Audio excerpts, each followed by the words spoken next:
We've still got a bit of a cold snap going on. I thought I'd come out again.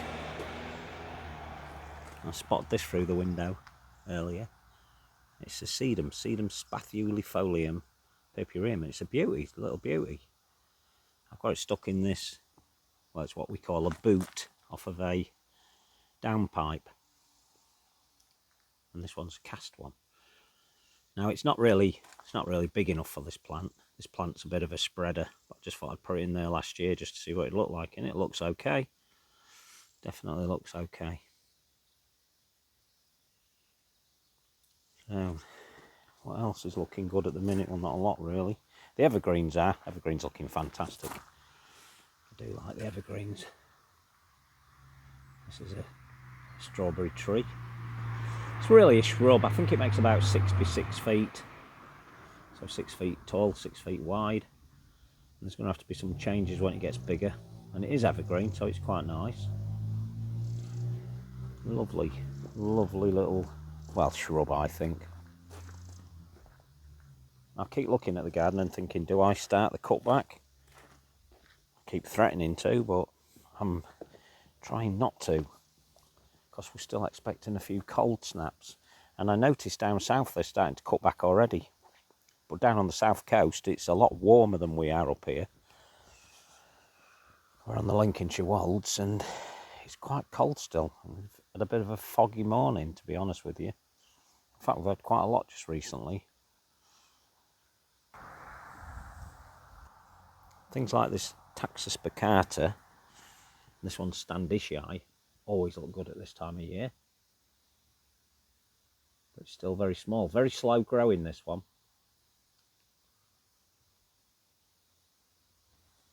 Which is why I like it, really. Don't grow very fast at all.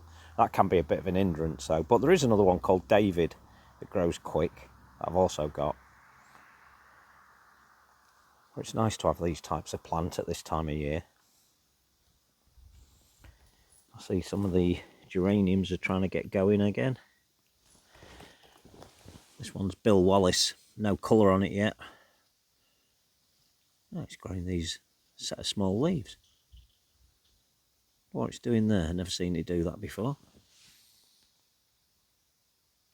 Quite nice. It's a lovely leaf on this one, actually. The bigger leaf there is the best type of leaf that it has. And then it has these beautiful purplish flowers when it flowers. And it seeds all over the place, but I like that. I'm going to leave it to seed all over the place. The alliums are still going for it. The allium summer drummer is very early, always is. It's always this far up at this time of year. And it won't come to anything until midsummer, to be quite honest with you. Oh, nice to see that we're getting some bulging buds. This is a sorbus called Olympic Flame. And it's a beautiful tree. Just waiting for it to grow a bit. It's only been in it just over a year. So I've just got to wait for it to kick into life, really, or to kick into growth, which it will do. I was looking at this through the window as well earlier, and it annoys me really, because last year something broke this section here. It broke off a branch here. Let's try and show you better. There, that one. And it's not as tall as the rest, so it kind of throws the balance off. I like it to grow more uniformly, or more like a nice shape. So it's lost that branch, but it will catch up again. But I spent a lot of time on this one, tying it up, and for 2-3 years, I think, I had these branches tied up because they were coming too far down. And it's worked, the trick's worked, but then that blooming pigeon landed on it and snapped it. Well, I think it was a pigeon, not sure. I'm sure it was. So it took out one of the branches. And when I look at it from inside the house, I can see its shape is not correct. So I'm going to have to do something serious with that. I'm looking at it now and it's not right. I mean, when it gets the leaves on, it won't be too bad. Anyway, I'll have to look at that more when the leaves come out. So we'll leave it alone for now. trees are quite important at this time because of the silhouettes that they create. This is a tall upright one. It's quite nice. It's always going to be that size. Oh well, I say that size, that's a bit of an exaggeration. It will make about 6 foot across eventually, and it'll probably be 30 foot tall. And it's Fagus sylvatica Dowit Gold. Very tall. It was a tiny little thing when I bought it. In fact, when I bought it, I bet it wasn't no higher than its own label there when I put it in. So 3.5 years in, it's got quite a size on it. Good tree, that.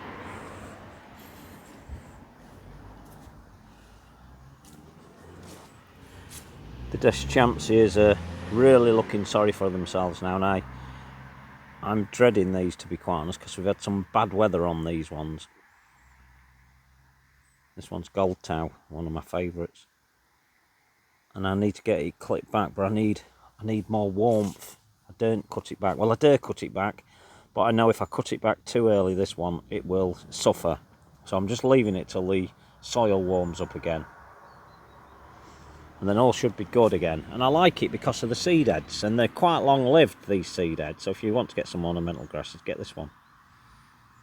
Because once it does seed, it's quite long lasting. It will set seedlings around, definitely. There you go. In fact, the last time I looked here, there was one to start with, and then I found another one, and next to that I see there's another one. And actually next to that one there's another one again. So they do seed around, but don't let that put you off. Because Deschampsias are brilliant. Well, I like them. What have I put in here? See, I buy new plants and I forget what I've put. That's why I leave the labels to start with. So what we've got, Calameris mongolica. Calameris mongolica. And it's just a stick in it at the minute. But you can't hardly see that. Just a stick, but it's going to be a beautiful plant once it gets going properly.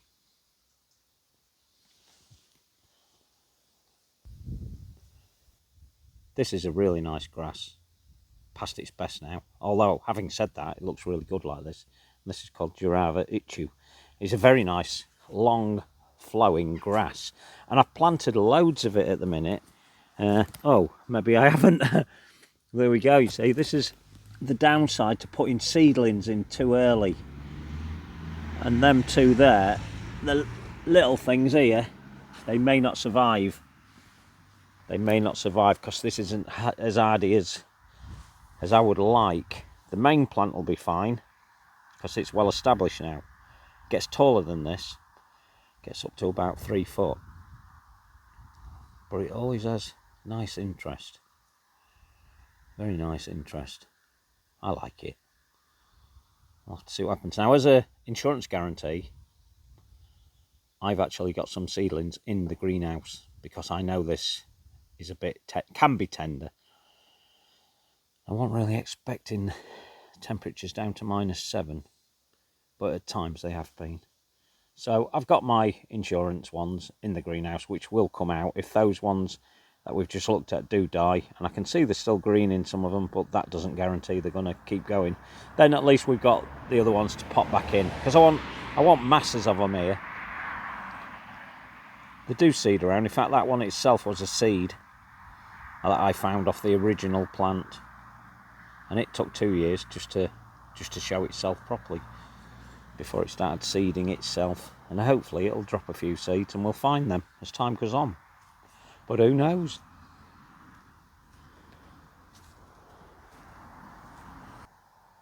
Wildlife dip poles are full of leaves now, but I'm not going to bother taking them out till I do the cutback itself.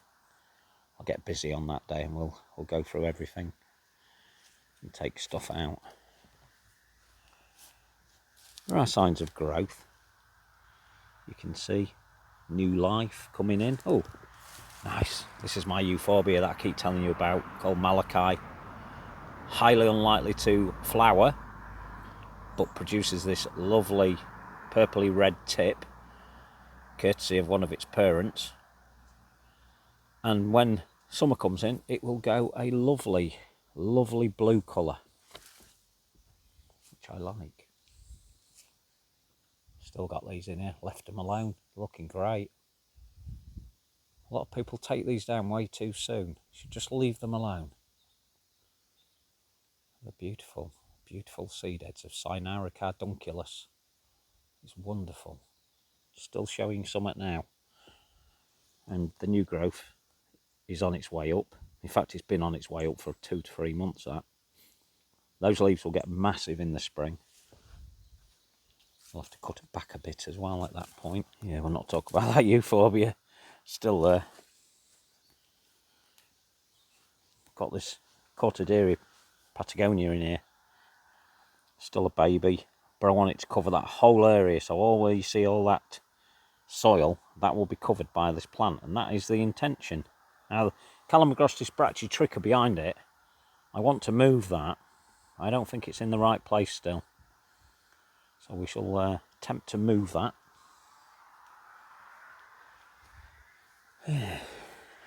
Very cold. I'm hoping this will be fine this year. This is one of the aces that I moved. And I'm hoping it's going to be okay. Because I moved it quite late on. I'm looking for signs. Oh, the signs of life in there. I can see it. I can see the little buds starting to erupt. They're only tiny on this one. This is Trompenborg. Nice, nice aces to get. Oh. Now the one behind it, that hydrangea, let's read the name. It's one of the anomalies, but it's glabra and it's called Krug Coral. And it can be a little bit tender apparently. So I put it next to the shack here and I forget about it. I forget about it as summer comes because it's completely hidden. And I'm just leaving it alone to develop as it wishes. And then I shall train it properly up the side of the shack. And I was wondering if it's called Krug Coral because of the colour of... Let's try and focus in on it. I don't think it wants to focus today. There's not enough light. Look. Ah, that's a bit better.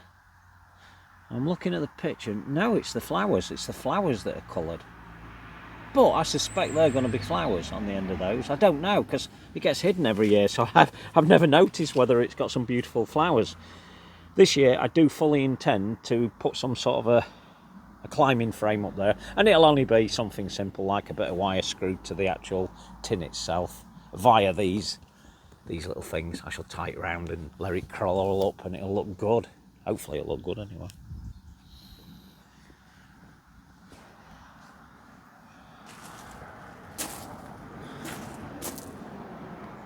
Thinking about this taxus here, this one's called Summer Gold and it's a more lower prostate growing one.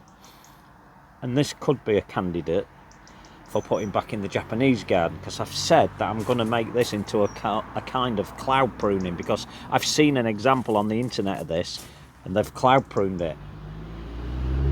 And I think that would look good in the Japanese garden where I took the bamboo out. But we shall see. We shall wait till summer or spring at least.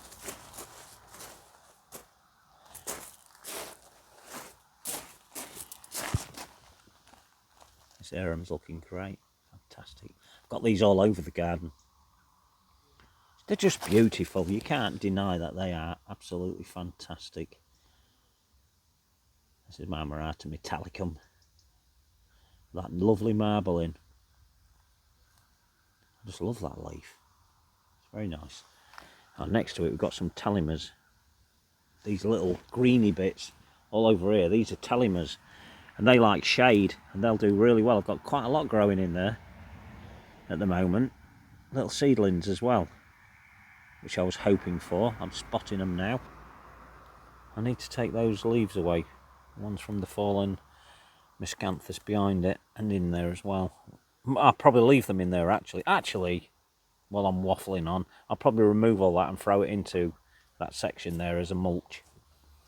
I'm going to have to get on with this soon because it ain't going to be too long before this miscanthus starts pushing up new leaves. So we're just left with this look at the moment. Just canes really, that's what they are. They were the stalks and it's a beautiful grass. Highly recommended. They brought me neck then. Just tripped over the bucket, serves me right. This hasn't come to much at the moment. My fault really, because I keep moving it, but it's finally settled here last year and I ain't moved it for a year and a bit. But it still needs to get its feet in. It's another hydrangea, quercifolia. One called Burgundy, and you can see why it's called Burgundy. It's a nice little shrub. But it requires a bit more sun than the ordinary quercifolia to get that colour in, and probably it's not getting enough there.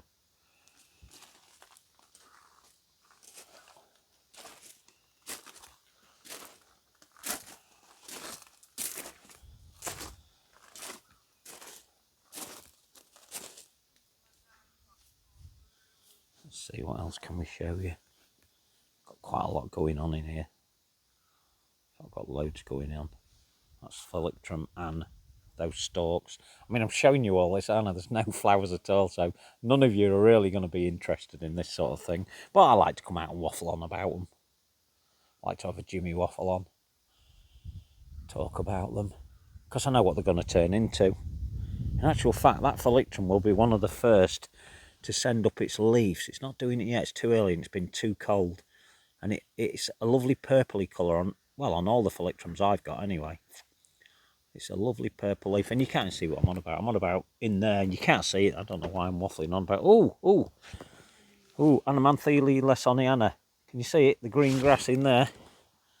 They're right in there. I'm not leaving that there. In fact, there's loads around that tree. I'm going to remove that. I'm going to put that somewhere a little bit better, because as spring comes, we'll lose that. It'll be gone. Not see it again. So that will be coming out.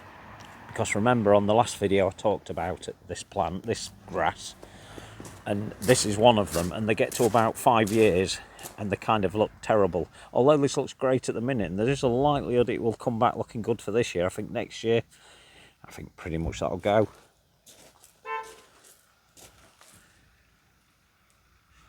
That's lovely, that pinus, I love it. I hope somebody's horny. We get a lot of people parking up outside the school, because Binbrook's really nice for walking around. It's got lots of public footpaths, and they park across there, across the road from us. I don't mind that. Yeah, anyway, back to this. So look at that colour. Isn't that just fantastic? I just absolutely love this pinus.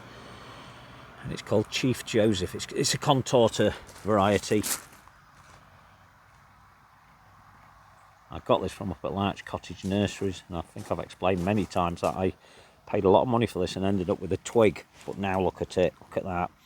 And the reason I've come onto this one is because I've got a book by Bressingham Gardens. Well, actually by Adrian Bloom on conifers, and he has this one in his book. And I saw it some years ago and I thought, oh, I really like that. And I've actually seen this one down at Foggy Bottom, where Adrian Bloom has 2 of them. They look great. They're not very big. I think they're about 6 or 7 foot down there. But having seen those 2, I know roughly what it's going to grow like. So that helps. That helps me to decide how I'm going to grow it. I think it's in the wrong place, if I'm honest. But I've moved it several times. Now, the reason I'm thinking it's in the wrong place, and I'll stand here and talk about that, is that when it gets going, it will come to the right of that telegraph pole and into the path. Now, that's not a problem. I don't mind that. Now, I suspect I've got that in the wrong place anyway. It really needs more room around itself, and it's just not going to get it where it is. The ideal location, and I'm desperate not to do this, would be where the Steepa gigantea is, in that corner. So you can see the green grass down there. That would be ideal for it. It would have all the room it needs in that section. But unfortunately, I've got this beautiful Acer here, which you can't really see as I explain it. There you go, that Acer. And I really don't want to spoil that, because that's one called Aconitifolium, and the leaf on it is beautiful. And I really don't want to spoil it, so what do we do? What do we do? Actually, oh no, I'll not tell you. Well, yeah, I will. Come on then. I was thinking, would it be alright in this corner? But again, quite close to that Acer, so probably just too close. Oh well, we'll give it some thought.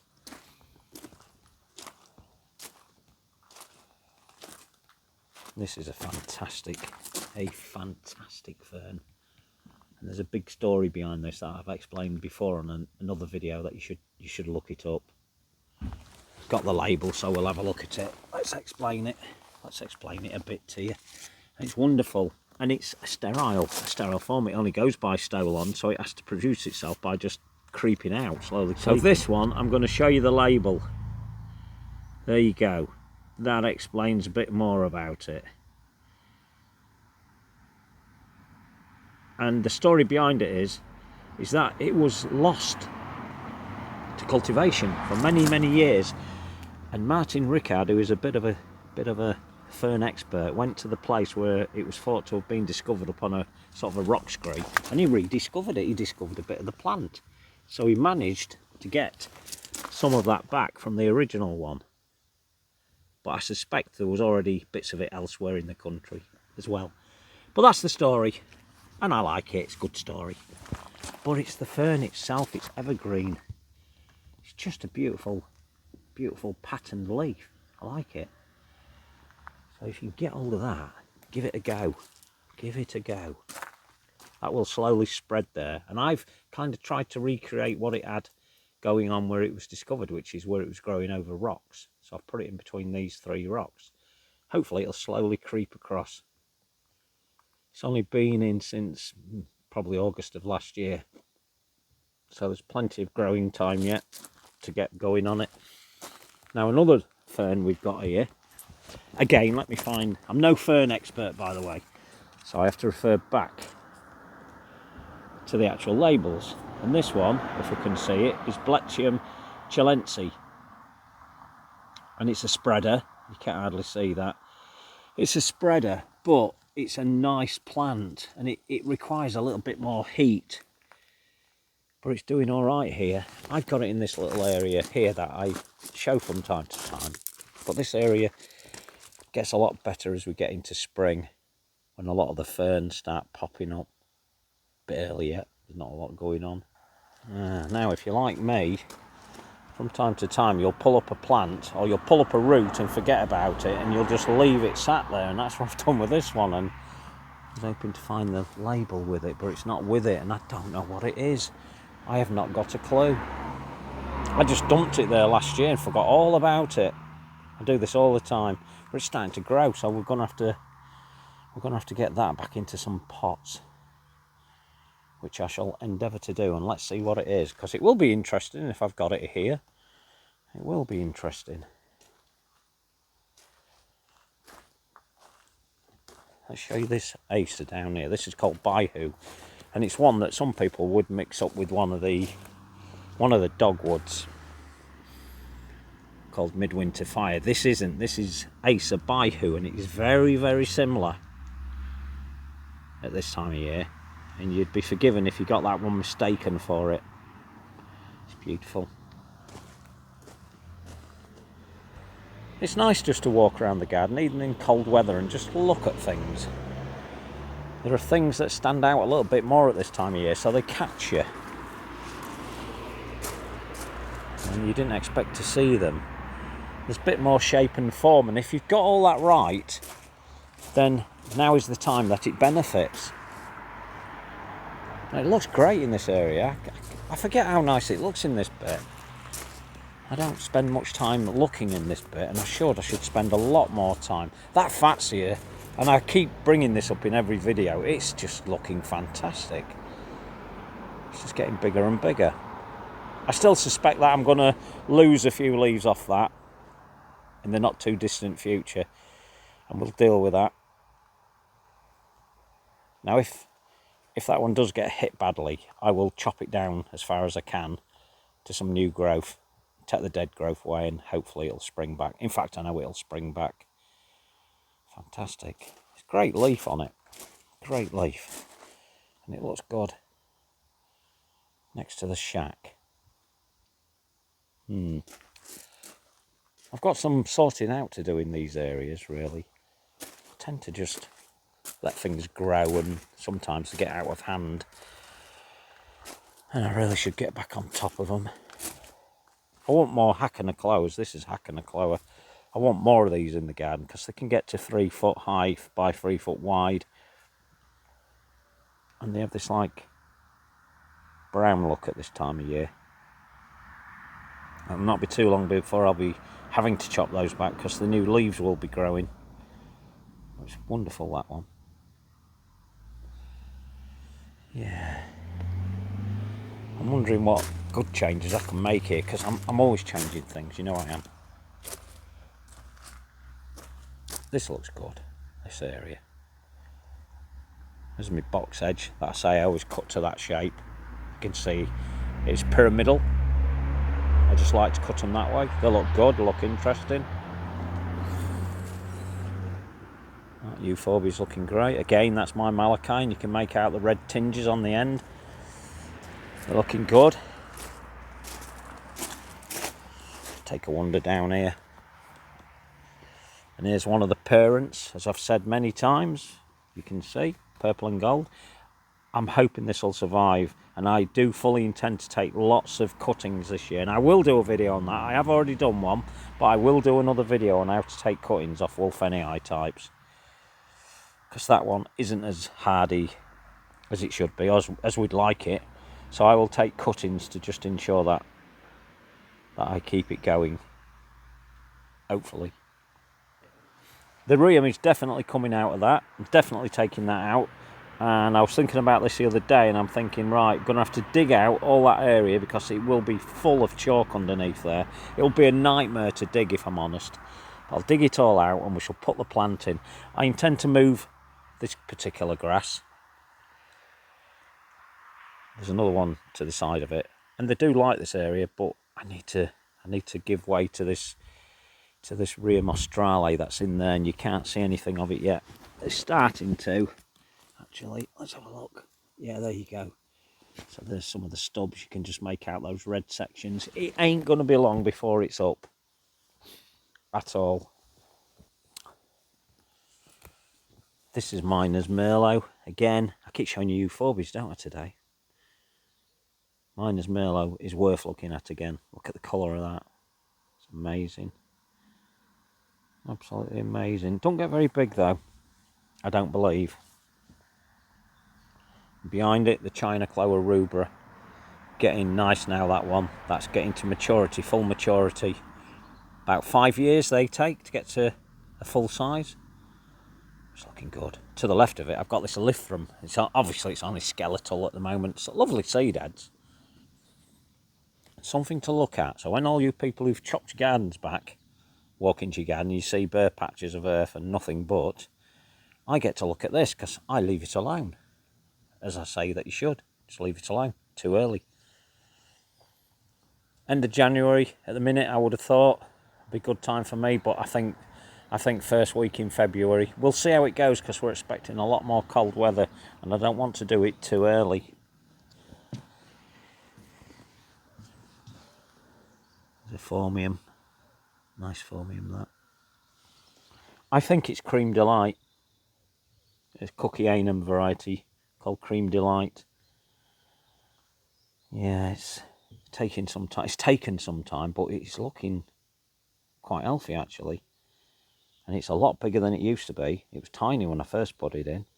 And again, I've just left it alone. Just forgot about it. Just left it alone. Let it do its own thing. And before you know it, you get this look. And that's going to double, if not triple, over time. And that's when we will have to do some more moving about.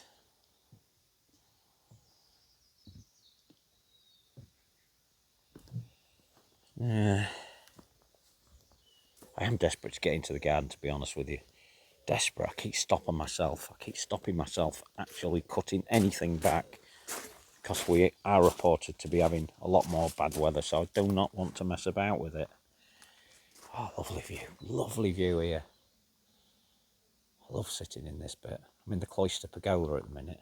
Just love sitting here, looking out there. Absolutely beautiful. Well, I think it is. There's another Pampas, we'll call it for you people, but this is Cortaderia Patagonia again. It's the one I split up. And that's quite a big clump from the original split. I think I split it in half, and then the half that I brought out, I've split again into several little ones, but that's going to look wonderful in there. That's going to dominate that area, which is exactly what I wanted it to do. So over time, that'll look fantastic. When those seed heads start coming up in spring and summer, that's just going to look so good there. There's a lot of other things in there that you obviously can't make out from this video. There's so much in here. So much. Just waiting for them to grow again. I need to move these 2 tins. Keep saying it, but they are getting moved. I'd like to put this sorbus back into the garden. We kept thinking it was sorbus cashmeriana, but then we found out it's actually not. We don't know what it is, to be honest, but I'm sure if I investigate a lot more, I'll find out what that one is. It's definitely not the sorbus cashmeriana. This has just got a Millennia in there called Le Pont de Say, and it looks fantastic. But again, this one's ready to be repotted into a plastic pot, a bigger plastic pot, and probably would benefit from me splitting it. But it's a wonderful Millennia, that one, and he's in Frankenbin. That's Frankenbin. Hello, Frankenbin. And he does look good when it grows, that. Here's another China Clover, rubra. I suspected that last year, I expected it last year to die, because I thought, well, it's got to the pinnacle of its life. I can see there is a lot of dead stuff in there, but a good rake out in spring, and that should bounce back again, and hopefully we'll keep it going for a lot longer. I'd like to take it out and split it. Best thing to do with China Clover rubras is to take them up and split them. Don't be messing about with seeds, they just take forever, and a lot of them don't actually take, so you're wasting your time. This is something I don't often do, is leave the leaves on this miscanthus. This is jubilaris, and I've left them this time, and they've built up quite a mass at the base, which acts as a good mulch, to be honest. Not that it needs a mulch on that particular one. It's fine. Mulches. Can we talk about mulches? Yes, we can. Right, you could class that as a mulch. So it's a covering on the ground. What it does is it helps to keep weeds down. It doesn't feed the plant at all. There's no nourishment in those at all. It's just a suppressant, really, in this case. Now, there are mulches out there that you can buy with good nutritional value in them. And a lot of people put these mulches down every single year into the borders. Not a good thing to do at all. It really isn't. Okay for vegetable gardeners to mulch their garden every year, because they need to put the goodness back in. But for ornamental plant growers, it's not such a good thing. And I personally would recommend probably every third year to put it in and reinvigorate it. And I've always said, feed the soil, and the soil will feed the plant, but don't overfeed the soil, because plants become very sappy, very prone to disease if they've got too much nourishment in that soil, and if you keep adding to it, you're just going to cause a problem. So don't do it. Now, the only people that'll tell you to mulch every year are the people that sell the mulch, because to be quite honest, half of them ain't got a clue. You shouldn't. I'm not saying don't, I'm saying don't do your ornamental borders every single year, because your plants will grow sappy. And I have great experience with that. But as I said, vegetables, yes, you can mulch those every year, because you need to put nourishment back into those. There you go, that's my little talk on mulching. If you want to know more about mulching, send us a few messages. That's looking great. This is Bressingham Bountiful. This is a buddleia. It looks fantastic. I expected a lot of that to die away, but it's practically evergreen. It's wonderful. I love it. This is I'd like to say a new discovery from Bressingham Gardens, but it's been in the making for 10 years. Adrian watched that one for 10 years, and it is beautiful. Absolutely beautiful. The colour and the size of the flowers last year, as I've shown previously, were massive. But as I said then, I suspect it was because of this tree, this plum tree. It's been dropping plums in this area for 50, 60, 70 years. So the goodness, in fact, this is a proof that if you overfeed, it can cause problems. Proof that that's probably what's caused the flowers to become so big. They don't need to be that big. But they looked wonderful, I must say. Yeah. Got a bit of a bird bath here. And a watering hole for the birds. I have to be careful because the two cats do see them, but the birds are very clever and get away quick enough. But it pays you to have something like this. And this is just a dustbin lid top. Oh, there's a worm in there. How does a worm get in there? Ah, nature, eh? Wonderful. I ain't got a clue how that got in there, but there it is. So I think that'll do for now. I've run out of things to tell you. But as I've said, I'm not going to be cutting back yet. I think another month and we will do the cutback. What I might do though is walk around soon and start cutting back the odd little plant. The odd little plant that it won't affect. Gives me a little bit of a chance. We'll do that. And I've got this area to change, so it wouldn't hurt me to get on with that. Actually, there's some Echinocloas here that I think are wasted here. Or maybe we could have a rejiggle anyway. Two different varieties there. The brown ones that we're looking at, they're Echinocloas. There's an Astrantia there. That's what I call Muriel's gift. She's looking dead. It will come back soon, and it'll be one of the first ones for me to flower as a perennial, if I'm honest. That's the first one to do it. There are changes in here. I think it's looking okay overall. This will go. This is Euphorbia, and it's one of the Wolfenii, and it's called Black Pearl, and you can see he's not looking good. It's come to the end of its life. Black Pearl tends to do that very quickly. Probably 4 years you get out of them and that is it. Or in my experience, that's all I've ever managed to get out of them. So that one is going to be lifted and taken away. Will I put another Euphorbia in? I don't know. I do like the rigidity of Euphorbias, the Wolfenii types. And I've got another Euphorbia there, a little twiggy thing called Euphorbia palustris, Wallenberg's Glory, which looks good in there, and I think I'm going to leave that there because it'll like it. But will I put another one in here? I don't know. I might find another plant, another perennial, different type of perennial. But I'd like to keep some evergreen in there because it looks good. I've got two evergreen shrubs in here. We've got Viburnum Davidi there, and then we've got the arbutus there, the strawberry tree. That's an evergreen. And then really we need a third to sort of create the triangle that I like to see. Yeah, I might put another Euphorbia in there. I don't know. We'll see, time will tell. It's always fun to work these things out. There's another one there actually, another evergreen in that dustbin, which is actually in a plant pot in that dustbin. That would be okay. That's a Taxus spicata. That's David, the fast-growing one. So there's an argument to be said that could be put in, but I don't think it will. It will be put in there. In fact, thinking about it, if I don't put Summer Gold, the Taxus spicata Summer Gold, what I'm going to cloud prune into the Japanese garden, maybe there's a case for it to go here. Because it was here at one time, believe it or not. Very early on, I put it in this border, and it did look good then. Yeah, we'll think about that. Right, I think that's enough. I think that's enough talking. I can waffle on long enough for you. So I think, and I'm not 100% sure about this, but this could be my last video before the great cutback. But who knows? Who knows? You know what I'm like. You never know. I might do another one before then.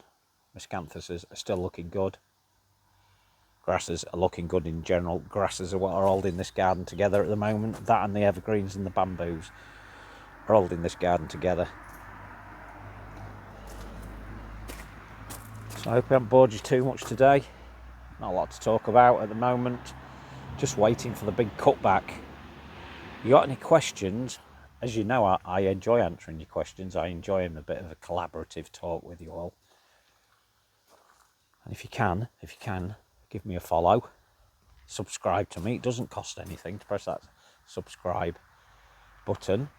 And there's a bell on there as well. So if you press the bell, that will notify you every time I upload a video. It will send you a message to say, he's done it again, he's put another one up. And hopefully I'm not boring you too much. Oh, that's nice before we go. Look at that. That cloud pruning there. Next to that Raponticum. The ball looking perennial next to the silver balls. Oh, let me show you because you won't see it, will you? There. Looks great. That's deliberate. I put them there deliberately so it would give it that effect. It's looking good. It really does. I've always loved this section of the garden. That's the gravel garden. So anyway, yeah, if you can spread the word around about Grassy Bottom. And remember, these videos that I do, they're about the development of Grassy Bottom. And I try and throw in one or two useful bits of information that I hope you find interesting. The plants that I grow, I'm not growing every single plant. I don't like blousy flowers, as you all know. And there's nothing wrong with that. And there's nothing wrong with getting blousy flowers for yourselves. But it's not what I do. I like to have form and structure. And this is how I do it. So I hope you're finding some of the videos interesting and learning one or two things that you didn't know about. So, yeah, there you go. And I'll talk to you on the next one. Ta-da!